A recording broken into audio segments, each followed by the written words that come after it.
হজ ফরজ হওয়ার জন্য দুটো শর্ত আছে পুরুষের জন্য, দুটো শর্ত।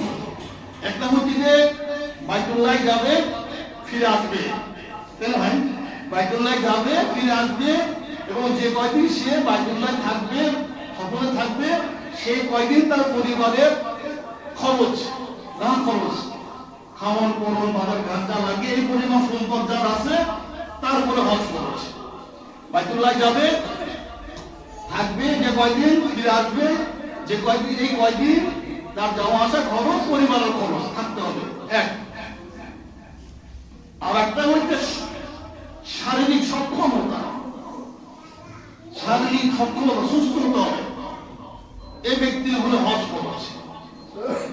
আর মেয়েদের জন্য বাড়তি আর একটা খরচ আছে, মেয়েদের জন্য ও দুটোর সাথে আর একটা হচ্ছে যার মুহররম থাকতে হবে। আপনি হজে কার সাথে যাবেন? মুহররম, আপনার স্বামী হতে হবে, না পিতা হতে হবে, নাই ভাই হতে হবে, নাই আপন ভাগ্নি হতে হবে, নাই আপন ভাস্তি হতে হবে, যাদের সাথে চিরতর বিবাহ হারাম, তাই না ভাই? যাদের সাথে চিরতরের বিবাহ হারাম, এই ধরনের পুরুষ থাকতে হবে তার সাথে।